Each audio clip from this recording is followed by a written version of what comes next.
안녕하세요. 오늘도 사연 살롱을 찾아주셔서 감사합니다. 저는 경기도에 살고 있는 30대 초반의 여성이에요. 저는 얼마 안 되는 결혼 생활에 종지부를 찍고 이혼을 했어요. 이제 3개월쯤 지났는데 굉장히 많은 생각과 감정이 교차했지만 이제 조금씩 나아지고 있네요. 여기 사연 채널에 이혼하신 분들의 이야기가 올라오더라고요. 그동안은 즐겨 듣기만 한 청취자였지만 오늘은 제가 이야기의 주인공이 되어 저의 사연을 들려드리고 싶어요. 그럼 바로 제 이야기 시작해볼게요. 저희 부모님은 자영업을 하셨는데 제가 고등학교 때까지는 부침을 많이 겪어서 어렵고 돈이 부족할 때도 종종 있었어요. 그러다 보니 저는 자연히 용돈을 아껴 쓰는 게 습관이 되었고 다른 친구들처럼 즉흥적으로 놀러 가거나 소위 말하는 지름신이 와서 왕창 지르거나 하는 걸 해본 적이 없어요. 그렇다고 제가 친구들하고 잘 지내지 못한 건 아니었고 저 나름대로 친구들과 어울리는 방법을 익혀서 그다지 힘들지 않은 학창생활을 보냈던 것 같아요. 그래도 집에 돈이 좀 많아졌으면 좋겠다는 생각을 하긴 했죠. 좋아하는 아이돌 굿즈도 못 사고 있으면 눈치 빠른 친구들이 제목까지 사서 선물해주곤 했거든요. 그게 고맙기도 하고 언젠가 갚고 싶기도 했어요. 저의 그러한 바람은 제가 대학교에 가면서 이루어졌어요. 사실 고등학교 때까지만 해도 집안 형편이 좋은 편이 아니라서 대학에 가도 어영부영 하다 보면 학자금 대출 빚만 잔뜩 지고 평생 고생할 것 같은 생각이 들었거든요. 그래서 정신 바짝 차리고 3년간 제가 할 수 있는 공부를 정말 열심히 파고들었어요. 엄마는 그런 저를 보면 늘 미안해 하셨죠. 우리 지선이 좋은 과외 선생님 한번 못 붙여줬는데 이렇게 성적도 잘 나오고 알아서 열심히 하니 너무 고맙다. 너 닮아 그런지 지은이도 지할 일 스스로 잘하니 너무 기특해. 나중에 엄마 아빠가 너희 결혼할 때만이라도 원하는 대로 다 해줄 수 있으면 좋겠구나. 저희가 괜찮다고 해도 엄마는 늘상 이런 말을 입에 달고 사셨어요. 그런데 정말 신기하게도 제가 대학에 장학금을 받으며 붙고 나서 동생도 청소년 문학상 등을 타며 특기자 전형을 노려볼 수 있게 됐죠. 제가 대학 2학년 때 그쯤부터 부모님 일이 잘 풀렸고 집안 사정도 점차로 나아지게 되었어요.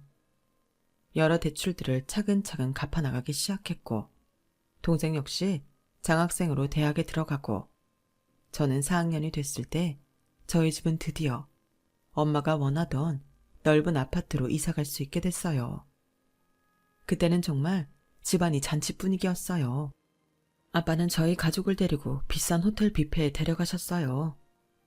이건 오랫동안 고생한 우리 가족 모두에게 주는 선물이야. 지선이 지은이 정말 고맙다. 니들이 별탈 없이 잘 커주고 공부까지 잘해서 아빠 엄마가 너희 딱 믿고서 일만 할 수 있었다. 앞으로 더 좋은 일만 생길 거야. 이제부터 다시 시작이다. 알았지? 파이팅이다. 그렇게 저희 가족은 뷔페에서 서로를 격려하며 즐거운 시간을 보냈어요. 부모님은 말씀하신 걸 지키시려는 듯 전보다 더 열심히 일하셨고 저희 집은 늦었을지 몰라도 자리를 잘 잡아갔어요. 저는 그동안 대학 졸업과 동시에 취직을 목표로 하고 있었기 때문에 마지막 대학 1년을 눈코 뜰 새 없이 보내고 있었고요. 그런데 자꾸 교수님이 제가 대학원에 왔으면 좋겠다고 하셨어요. 지선이 너는 아무리 봐도 연구자 타입이란 말이야. 연구자 타입인 애들이 회사에 취직하고도 결국은 다시 돌아오는 거 많이 봤거든. 그러니까 내 말 한 번만 믿고 대학원 시험 봤으면 좋겠다. 떨어지면 그때는 내가 회사 소개시켜줄게. 어때? 라고 하실 정도로 저를 붙잡으셔서 저는 고민 끝에 부모님에게 상의를 했어요. 그랬더니 부모님은 대찬성하시더라고요. 아, 네가 그렇게 잘할 수 있다는데 뭘 망설여? 대학원에 가. 우리가 이제 너 뒷바라지 못할 형편도 아니고 공부할 수만 있으면 좋지. 뭘 그래. 무조건 가. 라는 엄마 말씀에 아빠도 맞장구를 치셨어요. 지선이 너 잘할 동안 해준 게 없어서 미안했는데 이번만큼은 엄마 아빠가 너 마음 편하게 공부하게 도와주마. 그렇게 해서 저는 대학원 진학을 결정했어요. 하지만 저는 결국 부모님 돈으로 편하게 공부할 생각은 없었어요. 엄마 아빠가 얼마나 고생하셨는지 잘 알고 있었기에 저 나름대로 과외도 하고 카페 알바도 하며 용돈을 벌었죠. 그래도 부모님이 여유 있으니 훨씬 마음 편하게 공부하게 되더라고요. 학교 다니면서 처음 느껴보는 기분이었어요. 그래서 대학원 때는 공부하면서 주말에는 짧게 가까운 나라들 여행도 많이 가곤 했어요. 그렇게 즐거운 대학원 생활을 하는 도중에 저는 뒤늦게 대학원에 진학한 선배를 알게 됐어요. 바로 남편이었죠. 저보다 나이는 3살 많은데 2학기 때부터 같이 공부하게 됐어요. 남편은 사람들하고 쉽게 친해지는 성격이라 학교에 와서 얼마 안 돼 많은 사람들하고 친해졌어요. 아는 사람이 많다 보니 누구 만나러 다니느라 바쁘기도 했고요. 학교에서도 보면 항상 누군가와 같이 이야기하거나 밥 먹고 있었어요. 옆에 있는 사람들은 처음 보는 사람들도 많았고요. 그러다 보니 얼마 있지도 않은 강의를 빼먹기도 했어요. 결국에는 시험 볼 때 어려움을 겪게 됐죠. 시험 전날이 되니 선배는 학교 동아리실에서 밤을 새며 공부하다가 조교 방에 와서 커피며 휴지며 별걸 다 가져갔어요.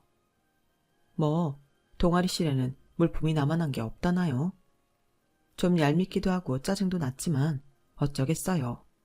나이도 저보다 많고 뒤늦게 다시 공부한다고 애쓰는 것 같아서 좋은 게 좋은 거다 하고 해달라는 걸 해줬죠. 그런데 어느 날 갑자기 저한테 데이트 신청을 하더라고요. 서지선, 나랑 같이 저녁 먹을래? 그냥 먹자는 거 아니고 내가 들이대는 건데 다 남친으로 괜찮지 않아? 저는 너무 황당해서 머뭇대다가 아무래도 저를 놀리는 것 같아 쓸데없는 소리 말라고 칼같이 잘랐어요. 하지만 남편은 그 후에도 몇 번이나 자기가 말한 것처럼 저한테 저녁 먹자, 영화 보자 하면서 들이댔어요. 그래도 제가 농담으로 받아들이자 자기 정말이라며 이러더군요. 그럼 같이 공부하자. 어때? 이래도 내가 장난 같아? 나 네 시간 안 뺏을게. 그냥 한번 사귀어나 보자는 거야. 하긴 그냥 만나보는 건 못할 것도 없었죠. 그래도 남편 첫인상이 그다지 성실하지 않고 좀 노는 걸 좋아하는 것처럼 보여서 선뜻 대답하지 못했어요. 그러다가 어느 날 남편이 학교에서 저를 만나겠다고 늦게 집에 가는 저를 기다리는 모습을 봤어요. 그런 남편이 진심이라고 느껴졌고 그럼 가볍게 만나보자고 했죠. 그렇게 남편과 저는 사귀게 되었고 제가 언제든지 헤어질 수 있다고 여지를 줘서 그런지 남편은 저한테 더더욱 매달리더라고요. 그런 관계가 제가 대학원 졸업할 때까지 이어지게 됐어요. 저는 대학원 석사학위를 받으면서 또다시 박사 공부를 해야 할지 고민하고 있었어요. 앞으로의 제 인생을 어떻게 꾸려나가야 할지 생각이 많아서 남편과도 헤어지려고 했죠. 그런데 남편이 느닷없이 저한테 결혼하자고 하더라고요. 지선아, 우리 2년 동안 사귀면서 별로 싸우지도 않았고 나름 잘 지냈잖아. 우리 둘 다 그저 재미로 가볍게 만나기로 했던 게 이 정도까지 오면 이건 인연이야. 나 아직 대학원 한 학기 남긴 했는데 그래도 나 졸업하면 바로 들어갈 회사도 있어. 그러니까 결혼부터 하자.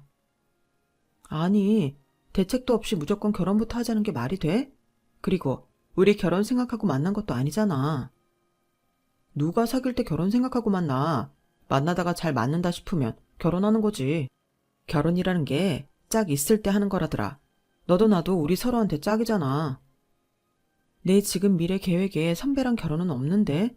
그리고 결혼하면 아무래도 여자가 집안일 신경 많이 써야 되는데 나는 공부나 일이 더 하고 싶지. 벌써 집안일 때문에 스트레스 받고 싶지 않아. 요즘 누가 집안일 여자 혼자 하냐? 다 남자랑 나눠서 하지. 내가 같이 할게. 진짜 많이 도와준다니까. 너 지금까지 내 모습 보고도 나 못 믿어? 내가 너 좋아서 결혼하고 싶다고. 진짜 이렇게 내 마음 모르는 척 할 거야? 남편이 하는 말에 저는 얼굴이 붉어졌어요. 이렇게 솔직하게 제가 좋다고 하는 프로포즈는 앞으로도 못 들을 것 같은 마음도 들었죠. 그래도 저는 바로 결혼하는 건 무리가 있다고 생각해서 정말 결혼하고 싶으면 남편이 마지막 학기 잘 마치고 나서 했으면 좋겠다고 했어요. 그리고 저는 박사과정 할 생각이 있기 때문에 제가 결혼하고도 공부하는 걸 반대하지 말라고도 했죠. 남편은 바로 결혼 안 한다니 좀 섭섭한 표정을 짓기는 했지만 알았다고 하며 기다리겠다더군요. 저는 남편이 진심이 아니라면 얼마 안 가 자기가 한 말을 취소하고 저와 헤어질 거라고 생각했어요. 하지만 남편은 저와 계속 만났고 정말 졸업 후 결혼할 계획을 세우고 있더라고요. 이 사람은 나하고 함께하는 미래에 진심이구나 라는 마음이 들어 결혼 약속을 했고 남편은 굉장히 좋아했어요. 그리고 저희는 남편이 졸업을 할 무렵부터 본격적으로 결혼 준비에 들어갔어요. 남편은 어릴 때 아버지가 돌아가셔서 어머니와 여동생, 3인 가족이었어요. 그 신우가 상견례 때 어찌나 얄미운 소리만 하든지 아직도 잊혀지지 않네요. 오빠랑 같은 대학 같은 과라면서요? 공부 되게 잘했네. 근데 저희 오빠보다 잘하는 건 아니죠. 아무래도 여자가 더 잘나면 같이 살 때 껄끄럽죠. 이거 뭐 고리타분한 얘기가 아니고 제 친구들이 그러더라니까요. 남편이 자기보다 못해서 여러 가지로 눈치 보이고 남편도 열등감 느낀대요. 뭐 아무튼 그래도 둘 다 머리 좋으니 조카들은 공부 잘하겠네요. 언니는 결혼하고 그거 하나는 우리 집에 제대로 기여하겠어요. 듣기 불편한 말들이었지만 저와 저희 가족은 아무 대꾸도 하지 않았어요. 시어머니와 남편이 신우한테 쓸데없는 소리 하지 말라면서 더 이상 말 못하게 한 것도 있었고요. 신우의 그런 말은 황당했지만 저랑 직접적으로 부딪힐 일이 없다고 생각해서 별 생각이 없었어요. 어차피 저는 시어머니랑만 잘 지내면 되지 않겠냐 싶었고요. 사실 그렇잖아요. 신우가 저랑 얼마나 보고 살겠어요. 그렇게 저희가 결혼을 하고 신혼여행을 가기 위해 공항에 있을 때였어요. 저희는 결혼식을 마치고 바로 공항을 갔기 때문에 그 자리에는 저와 남편, 친구들, 그리고 신우와 신우 친구로 보이는 사람 몇 명이 배웅을 나왔어요. 그런데 신우가 자기 친구들하고 뭐라고 쏘군대더니 저를 전에 없이 아주 차갑게 보더라고요. 아무리 싸가지 없는 말을 해도 그 정도는 아니었는데 이제는 저를 아주 경멸하는 게 눈에 보였어요. 하지만 저와 남편은 곧 출입국 심사를 받기 위해 나가야 했고 저는 신우가 찝찝했지만 무슨 일인지 물어보지도 못하고 바로 신혼여행을 떠나야만 했어요. 그리고 곧 모든 걸 잊어버리고 남편과 즐겁게 지내다 돌아와서 시댁에 인사를 드리러 갔어요. 그런데 여전히 저를 우습게 보는 듯한 신우의 얼굴을 보니 바로 공항에서의 일이 떠오르더라고요. 그래서 저는 저녁을 먹은 후 신우한테 살짝 물어봤어요. 제가 뭐 잘못한 게 있는지 아니면 불편한 게 있는지요. 그러자 신우는 생각지도 못한 말을 하더라고요. 아니, 내 친구가 새언니 바로 알아보던데요. 같은 고등학교 나왔다고요. 새언니가 2년 선배인데 완전 독종으로 소문나서 고1이었던 제 친구도 알 정도였다고요. 네? 독종이라뇨? 제가요? 고딩 때 학교에서 공부 잘하기로 소문난 게 새언니라면서요. 뭐 그렇게 말하는 사람이 있었는지는 몰라도 소문날 정도는 아니었어요. 언니 빼고는 다 알았나 보네요, 그럼. 집이 어려워서 어떻게든 1등만 하려고 독하게 살았다고요. 새언니 애들하고 놀러도 못 다니고 아이돌 팬질 한번 한 적 없다면서요. 근데 또 아이돌은 좋아했다며. 그래서 애들한테 아이돌 굿즈는 국어라고. 애들은 새언니 불쌍해서 나눠주고. 아, 구질구질해. 그래서 그런가? 새언니 얼굴에 고생이 있어. 사람이 찌들었다고. 근데 한참 해맑고 순수해야 할 고딩 때 어떻게 그렇게 살아? 저는 그냥 제 위치에서 할 수 있는 걸 최선을 다했어요. 그게 고생이 찌든 거라고 해도 할 말은 없네요. 그리고 같은 학년도 아닌 2년 후배가 뭘 얼마나 할까요? 소문이라는 건 내는 사람 마음이고 말이 점점 변하는 거잖아요. 친구들이 저한테 좋아하는 아이돌 굿즈를 준 적은 있어도 제가 그걸 먼저 달라고 해본 적은 없어요. 그렇게 지난 일 잘 알지도 못하면서 하는 말에 너무 신경 안 썼으면 좋겠어요. 그리고 아가씨 말 자꾸 놓는데 그것도 안 그랬으면 좋겠네요. 제 말에 신우이가 무안했는지 얼굴이 벌개져서 입을 꽉 다물더라고요. 그런데 시어머니가 저를 나무라는 거였어요. 너야말로 다 지난 일이라면서 뭐 그렇게 정색을 해? 아니면 된 거 아니니? 우리 현장이가 들은 얘기한 걸 갖고 뭘 그렇게까지 말해? 그건 네가 찔리는 게 있어서 그런 거 아니겠어? 그리고 사람이 가족끼리 반말할 수도 있는 거지. 너처럼 예의만 차리다 어떻게 친해지니? 그동안 잠잠하던 시어머니는 결혼하고 나니 저를 잡으려고 작정한 것처럼 한치도 옆을 내주지 않더군요. 신우는 시어머니가 자기 편을 들자 의기양양해서 고소하다는 듯 저를 쳐다봤고요. 그런 상황인데도 남편은 아무 관심이 없었어요. 그저 맥주에 오징어 갖다 놓고 TV 화면으로 게임하느라 정신이 없었죠. 저는 이 상황이 너무 속상하기는 했지만 그래도 처음 시댁에 온 날부터 더 이상 시끄러운 일 만들지 말아야겠다고 생각해 아무 말 없이 저녁 먹은 걸 치웠어요. 그런데 시어머니가 옆에 와서 이러더군요. 근데 니네 친정 가게는 월수익이 얼마나 되니? 뭐 빚 같은 건 없지? 네, 그런 건 없어요. 전에 대출 받았던 것들도 다 갚고 이제 순이익만 내고 있어요. 그럼 아파트도 자가맞아? 거기서 나가는 돈은 없는 거지? 이거 확실히 해야 한다. 우리 준섭이 뼈 빠지게 일해서 니네 친정 먹고 사는 거 건사하면서 살면 불쌍해서 안 되잖아. 저는 아직 남편이 취직도 안 했고 지금은 내 돈으로 먹고 산다고 말하고 싶은 걸 겨우 참았어요. 저는 남편 직장이 구해지기 전까지 교수님 연구 도와드리면서 월급을 받기로 했거든요. 또 친정 부모님이 안정될 때까지 쓰라고 제 앞으로 주신 돈도 있었고요. 시어머니 말에 남편은 슬쩍 제 눈치를 보며 이렇게 말했어요. 엄마, 장인 장모님 가게 잘 되고 있어.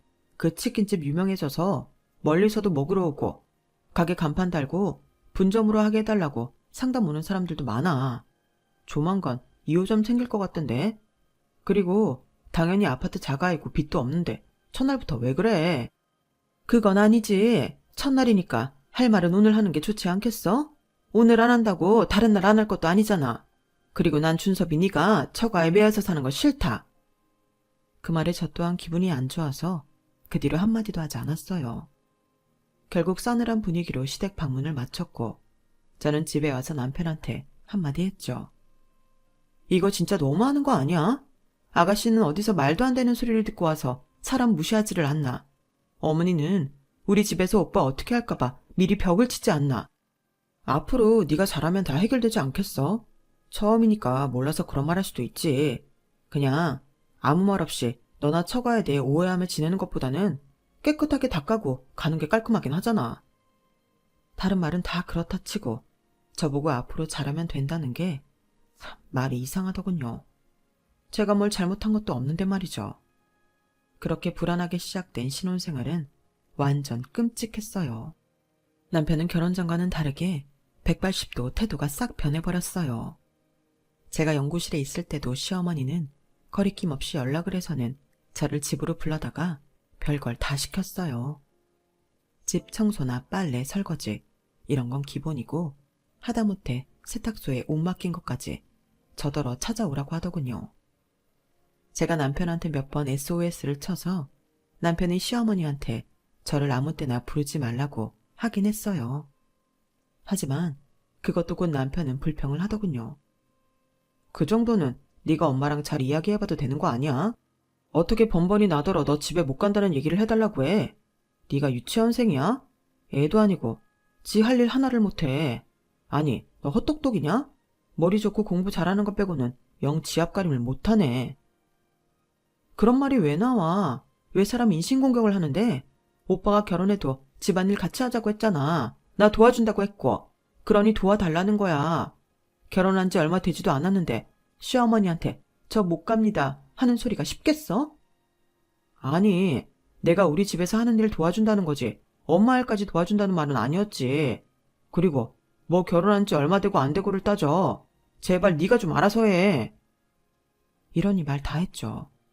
저는 남편과 다투고 나면 항상 엄청 높은 벽에 부딪히는 기분이었어요. 신우는 전보다 더 저를 무시했고요. 새언니는 없이 자라서 그런가? 항상 꾀지재하다. 새언니는 명품을 해도 그게 명품으로 안 보이는 거 알아요? 그러니까 잘 어울리는 내가 할 테니까 언니 지갑 나 줘요. 이러면서 제가 내주지 않아도 자기가 냅다 가져가 버렸고 시어머니는 그런 신우를 보면서 애가 재빠르다면서 웃기만 했어요. 게다가 제가 집안 청소를 할 때도 신우는 거실 소파에 길게 누워서 핸드폰으로 영화나 드라마 보며 손 하나 까딱 안 했죠. 무슨 웹툰 작가로 데뷔를 한다는데 그림 그리는 건 한 번도 보지를 못했고 맨날 놀고 있기만 하더라고요. 시어머니는 제가 시댁에서 일을 할 때도 계속 옆에서 저희 친정 불평을 해댔어요. 아니, 암만 본인이 똑똑하고 석사 박사면 뭐하냐고. 어디 가서 치킨집 하는 사돈 뒀다고 하면 내 가오가 뭐가 되겠어. 그리고 치킨이나 튀겨서 그런지 진짜 혼수고 뭐고 어쩜 그렇게 보는 눈이 없는지. 참, 물건 하나를 봐도 안목이 없고 촌스러워서 내가 뭘 하고 다니지를 못하겠어. 시어머니가 그러고 나면 신우가 옆에서 이러는 거였어요. 엄마, 어디서 기름내 나지 않아? 기름 쪘네. 새언니한테서 나는 거 아니야? 평생 거기서 살았을 테니 몸에 뱄지 뭐. 결혼하고 4개월. 저는 이미 지쳤고 남편과도 사이가 나빠졌어요. 남편은 자기 엄마와 여동생 탓은 절대 하지 않았고 저보고 인간관계를 못하는 거라며 마구 몰아세웠어요. 사람이 공부만 잘하면 뭐하냐고. 성격 원만하고 다른 사람 비위도 맞출 줄 알아야지. 이건 지만 잘났다고 목이 뻣뻣해가지고는. 야, 그럴 거면 연구고 뭐고 집어치워. 어디 취직이나 하란 말이야. 요즘은 다 맞벌인데 너만 박사 되겠다고 공부하는 건 아니지 않냐? 그런 말은 오빠가 취직하고 해야 되는 거 아니야? 지금 누가 돈 벌어서 먹고 사는데 그래? 오빠가 그렇게 말하는 연구 때문에 그나마 내가 돈 벌어오잖아. 오빠 결혼 전에 나한테 뭐라고 했어? 내가 박사 될 수 있게 해준다고 하지 않았어? 근데 지금 4개월이 넘어가는데도 취직도 안 하고 어머니랑 아가씨가 무슨 기선제압 하라는 건지 사람 못 살게 구는데도 왜 다 내 탓이야? 이러려고 나한테 결혼하자고 한 거야? 야, 나도 결혼 전에는 네가 이 정도로 답답일 줄 몰랐지. 그리고 너, 나 취직 못한 걸로 쪽을 주냐? 어? 사람 약점 잡고 괴롭히는 게 네 취미야? 사람 자꾸 괴롭히는 거 그거 오빠네 식구들이 나한테 하는 거지. 내가 언제 그랬어? 아니, 내가 오빠 취직 안 한다는 말도 못해? 내가 안 하면 누가 하는데? 와, 진짜 인간이 이렇게까지 앞뒤가 다를 줄 몰랐네. 정말 경악스럽다는 게 이런 거구나.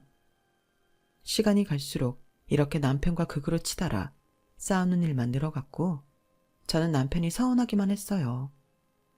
그러던 어느 날 친정에 들렀던 저는 엄마가 가벼운 화상을 입으신 걸 보고 집안일을 하려고 하룻밤 머무르기로 했어요. 그래서 남편한테 친정에서 자고 간다고 전화를 하자 화부터 내더군요. 아, 뭐야, 갑자기 이러면 어떡해. 네 멋대로 하고 싶은 대로 하면서 살 거면 결혼 왜 했냐? 너 내가 아직 취직 안 하고 있다고 이런 식으로 복수하는 거지? 진짜 그렇게 속이 좁아 터져서 연구실에서 일은 제대로 할 수 있냐? 라더니 전화를 먼저 끊어버렸어요. 저는 이게 이렇게까지 막말을 들을 일인가? 서글픈 생각까지 들었어요. 그래도 엄마도 있고 좀 이따 동생 지은이도 온다고 해서 속상함을 감추고 엄마 대신 집안일을 했죠. 그런데 지은이가 집에 오면서 케이크를 많이 사왔더라고요. 오늘 언니 집에 가는 줄 알고 형부랑 같이 먹으려고 샀지? 그럼 내가 잠깐 가서 전해주고 다시 오지 뭐.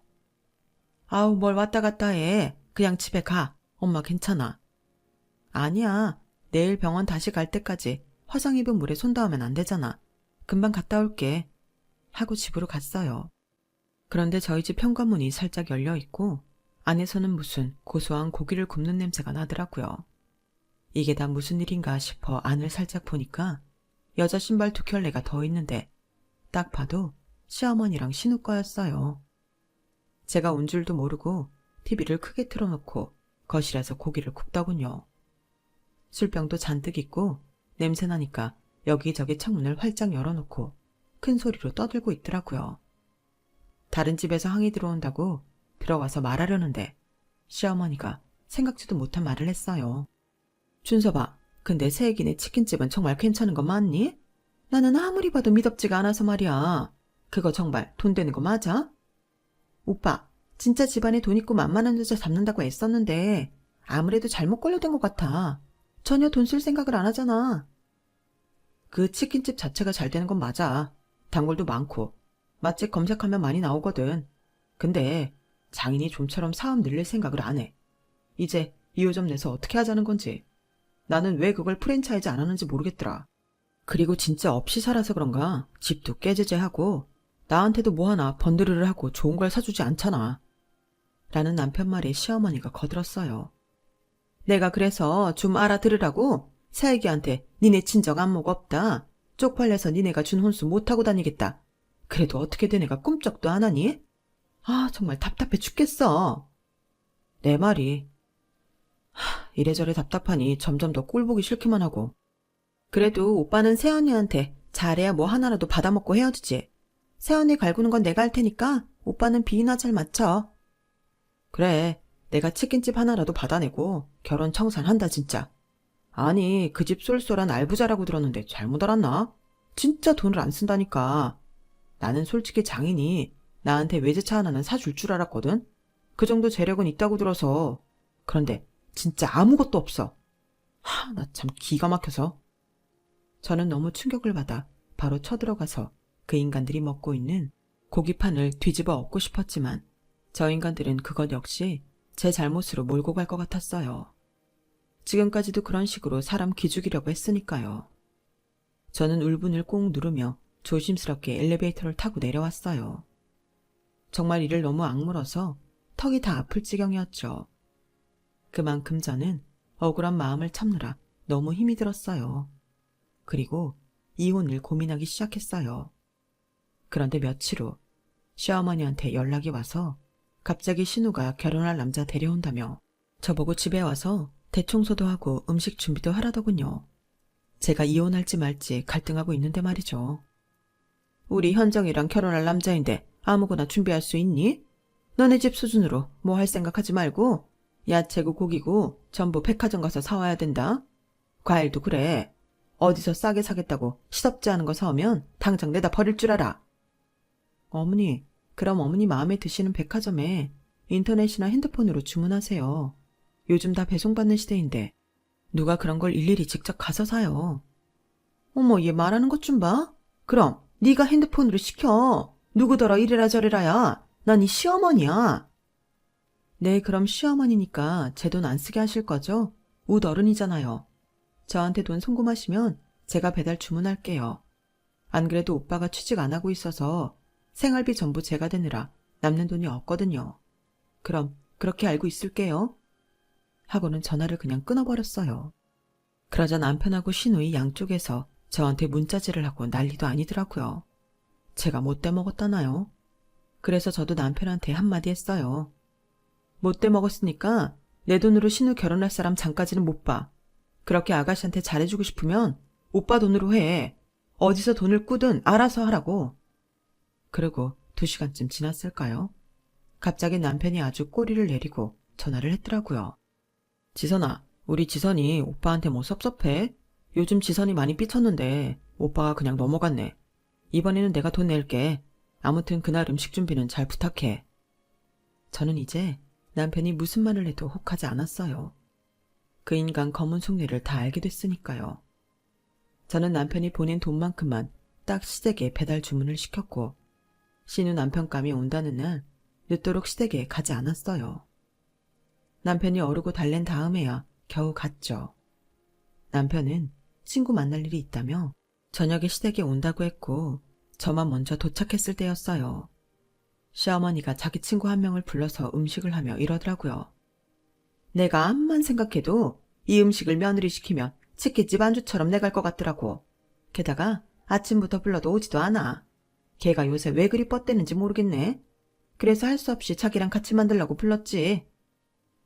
아니 그래도 그 치킨집 아주 알부자라며. 그래서 좋아했잖아. 모르겠어. 뭐 인기는 많은가 본데 영 사업수완이 없나 봐. 아휴, 우리 준섭이가 어쩌다 그런 애를 만났는지 원. 저는 더 이상 참을 수 없어서 현관문을 열고 들어갔고 시어머니 친구는 저를 보고 놀라서 어쩔 줄 몰라 하더군요. 어머니, 그게 대체 무슨 말씀이세요? 오빠가 어쩌다 저를 만났냐고요? 그건 제가 할 소리죠. 진짜 적반하장도 유분수라는 말은 이럴 때 쓰는 거였군요. 하지만 시어머니는 눈 하나 깜짝하지 않았어요. 아우, 닭이나 튀기던 그 인격 어디 안 가네. 어디서 싸가지 없게 어른들 있는데 큰 소리야. 네가 뭘 잘했다고 소리를 높여? 경우가 없어도 유분수지. 저는 너무 열이 받아서 참지 못하고 안방으로 갔어요. 뒤에서 시어머니가 어머 쟤 미쳤나 봐 라며 악을 썼지만 저는 아랑곳하지 않았어요. 저는 시어머니 장을 열고 저희 부모님이 해준 밍크 코트에 밍크 모자 그리고 명품 백을 커다란 쇼핑백에 챙겨서 나왔어요. 물론 백 안에 있는 시어머니 물건들은 바닥에 쏟아버렸죠. 치킨이나 튀기는 사람들 해주는 거 못하고 다니신다면서요. 그러니 이거 제가 도로 가져갑니다. 이의 없으시죠? 그러고 시댁을 나왔고 저는 바로 집으로 가서 제 짐을 싸기 시작했어요. 이제는 하루라도 빨리 이 인간들과 정리해야겠다는 생각뿐이었죠. 그리고 제가 짐을 다 챙겨 택시를 부르고 집을 나서려고 할 때였어요. 갑자기 남편의 시어머니, 시누이까지 집으로 들이닥치더군요. 시누는 다짜고짜 제 뺨을 갈기더니 악을 썼어요. 야, 너 내 목걸이 귀걸이 세트 내놔. 네가 엄마 코트랑 모자랑 가방 가져가는 척하면서 내가 받은 선물 가져갔잖아. 저 안 가져갔어요. 그리고 전 안방에만 갔지 아가씨 방 근처도 안 갔어요. 어머니도 보셔서 알 거 아니에요. 그런데 시어머니까지 말도 안 되는 악을 쓰더라고요. 너밖에 이런 짓 할 사람이 없어. 너밖에. 그러니까 좋은 말 할 때 내놔. 그럼 우리가 조용히 해결할게. 해결하고 말고 할 거 없고요. 아가씨가 잃어버린 건 아가씨가 알아서 하세요. 저는 나갈 거니까 좀 비켜요. 그런데 남편이 다짜고짜 제 캐리어를 빼앗더니 바닥에 놓고 다 풀어헤치는 거 아니겠어요? 이게 뭐 하는 짓이야. 사람을 뭘로 보고 이래. 당장 그만둬. 나 가만 안 있어. 너야말로 미쳤어. 오늘 같은 날 이게 뭐야? 너 뭐 하는 짓이냐? 우리 현장이 목걸이랑 귀걸이 그거 너한테 얼리지도 않는 거 네가 가져서 뭐하게. 그리고 네가 이러고 나가면 우리가 무서울 줄 알아? 야, 어디 봐. 보라고. 나한테 니네 그 잘난 목걸이랑 귀걸이 있나 보라고. 라며 남편 얼굴로 제 옷가지며 화장품을 막 집어 던졌죠. 시어머니와 신우가 제 물건을 샅샅이 뒤졌지만 목걸이 귀걸이 세트는 나오지 않았고 저는 열이 받아서 다시 짐을 챙겼어요. 그러자 신우가 이러더라고요. 오빠, 어쩌다 이런 년한테 물린 거야. 그러게 좀 더 잘 알아보고 결혼하랬잖아. 그러게나 말이다. 어쩌다가 내가 이런 험한 꼴까지 봐야 되니? 아휴, 집안에 여자가 잘 들어와야 된다는데 이렇게 싹수가 노란히 짐이나 싸고 있지. 저는 더는 말하고 싶지 않아서 짐을 들고 나와버렸어요. 택시에 짐을 싣고 있는데 남편이 쫓아 나오더라고요. 너 이거 무슨 뜻이야? 가족끼리 다툰 거 가지고 집을 나가? 네가 그러고도 결혼한 여자야? 야, 너 솔직히 말해. 나 좋아서 결혼한 거 아니잖아. 만만하고 우리 집에 받아 처먹을 거 있을 것 같아서 결혼했잖아. 내가 그걸 알고도 왜 너랑 살아야 돼? 무슨 소리야. 아무튼 넌 그 성격 좀 고쳐야 돼. 이제 반년도 못 살아놓고 이게 뭔 난리야? 진짜 돈내 창피해 죽겠어. 네가 창피해 죽을 것 같으면 난 벌써 죽었다 이 자식아. 그렇게 저는 남편과의 정리를 결심하고 친정으로 돌아왔어요. 그런데 친정 부모님도 동생도 아무도 놀라지를 않더라고요. 제가 이혼을 하겠다고 하니 순순히 그러라고 하시는데 아무래도 제 결혼 생활이 순탄치 않은 걸 다 알고 있었던 것 같더라고요. 그리고 보름쯤 지나 엄마가 이런 말씀을 하시더라고요. 실은 심사방이 자꾸 아빠한테 와서 프랜차이즈 사업을 하자 아니면 자기가 사무점을 내겠다 그랬었어. 우리는 처음에 그렇게 해주려고 했는데 갑자기 그 여동생이 상견례 때 무례하게 굴던 거며 엄마라는 사람이 자기 딸 그러는 걸 적극적으로 혼내지 않던 게 떠올라서 혹시 심서방한테 딴 속셈이 있나 싶어 거절을 했지. 그게 잘한 건지 아닌지 모르겠다 싶었는데 결국 이렇게 됐구나. 잘했어. 내가 바보였지. 그런 사람한테 속는 게 아니었는데. 정말 미안해 엄마. 나 때문에 속 많이 상했지? 어디 너만 하겠니? 엄마 아빠는 괜찮아. 그냥 나쁜 꿈 꿨다 치고 다 잊어버려. 엄마뿐 아니라 아빠도 동생도 다 저를 위로하고 다독여줬어요. 그런데 문제는 다음부터였어요. 막상 제가 이혼 소송을 하고 진흙탕 싸움이 됐는데 아무래도 자기가 이길 것 같지 않으니 남편이 초조해진 것 같더라고요. 저한테 자꾸 전화해서 다시 해보자고 하는 걸 딱 끊어버렸어요. 그러자 시어머니가 저를 학교까지 찾아와서 막말을 하더군요. 야, 아무리 세상이 달라졌어도 여기 한국이야. 네가 이혼녀 딱지 달고 잘 살 것 같아? 우리 아들이니까 너 같은 거랑 결혼해 준 거야. 너 같은 치킨집 딸년이 어디서 멀쩡한 남자 만날 것 같아? 그러며 저한테 손찌검을 하려고 하길래 제가 그 손을 딱 잡아버렸어요. 왜 못 만나? 그 치킨집 있는 건물이 우리 아빠 건데 우리 아빠 건물주야. 니들이 그렇게 되고 싶어하는 건물주. 내가 학벌 좋고 돈 벌고 아빠 건물주인데 왜 내가 아줌마 아들보다 못난 사람 만날 거라고 생각해요? 아줌마, 남 등쳐먹고 사는 인생이라 막대 먹은 거 알겠는데 그래도 교양 좀 키우세요. 이런 데 와서 주접 떨지 말고요. 시어머니는 그 말에 입을 떡 벌리더니 그대로 굳어버리더라고요. 저는 그런 시어머니를 놔두고 연구실로 들어와 버렸고 경비 아저씨들이 시어머니를 내보냈어요. 그날 저녁부터 남편이 쇼를 보여주는데 아주 가관이었어요. 저희 집 근처에 와서는 집에 가는 저를 붙잡고는 허리를 굽히고 비는 신용을 하더라고요. 지선아, 진짜 미안해. 알고 보니까 현정이 목걸이랑 귀걸이 세트 엄마 친구가 가져간 거 있지. 근데 무작정 너한테 뭐라고 했으니 얼마나 속상했겠어. 미안하다. 그리고 우리 다시 한번 생각해보면 안 될까? 내가 앞으로는 화도 안 내고 짜증도 안 내고 정말 잘할게. 내가 철이 없었다 정말. 남편 감으로 실격인 거 알지만 그래도 내가 너 사랑하는 거 알잖아. 지선아, 내 맘 알지? 아주 잘 알지. 심준섭 더러운 심보 처절하게 맛봤지. 너 말이야 우리 아빠 건물주라는 소리 듣고 와서 이러는 거잖아. 그리고 남편감 실격인 걸 아는데 내가 왜 그런 널 구제해주냐? 웃기지 말고 넌 나한테 위자료 낼 준비나 하고 있어. 야, 우리가 같이 한 세월이 있는데 그걸 이렇게 뚝 끊는다고? 그건 아니잖아. 지선아, 현정이랑 엄마가 실수한 거 내가 다 사과할게. 실수는 내가 했지. 너라는 인간한테 넘어가서 결혼한 거. 이제 다시는 오지 마. 너 우리 집 앞에 못 오고 이렇게 중간에서 나 붙잡은 거 우리 아빠 무서워서 그러는 거잖아. 근데 여기 이 동네에 우리 아빠만 내 편인 줄 알아? 아저씨, 여기 이 자식이 저 붙잡고 괴롭혀요. 제가 아빠 친구분을 보자마자 소리를 치자 덩치가 좋은 아빠 친구는 성큼성큼 다가왔고 남편은 찍소리도 못하고 도망가 버렸어요. 그리고 결국 저는 법원에서 승소 판결을 받았고 남편은 제게 위자료를 건네줘야 했어요.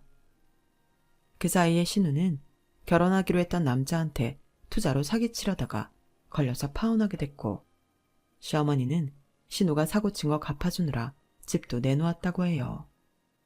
남편은 그제서야 취직한다고 여기저기 알아보러 다녔다는데 교수님이 남편이 한 짓을 다 듣고는 이쪽 분야에 발도 못 붙이게 해주겠다고 지인들에게 연락하셨다더라고요. 제가 아는 건 저한테 위자료를 주고 난 후에도 남편은 취직을 못했고 결국 이런저런 아르바이트를 하고 있다는 거예요. 이 일을 겪으며 힘들고 고통스러웠지만 그래도 제가 정신 똑바로 차리고 저를 믿어주고 친정 식구들을 믿으니 모든 일이 잘 해결되는 걸 보고 성실한 사람은 결코 하늘이 버리지 않는다는 걸 알았어요. 그리고 이런 일이 또 인생 사는데 도움이 될지 누가 알겠어요. 그래서 저는 오늘도 희망을 품고 살아가려고 해요. 제 이야기는 여기까지예요. 긴 이야기 들어주신 분들 모두 감사드리고요. 항상 건강하시고 행복하시길 바랄게요. 여러분, 사연 댓글에 응원과 현명한 조언 부탁드려요. 좋아요와 구독은 저에게 큰 힘이 됩니다. 오늘도 좋은 일 가득하세요.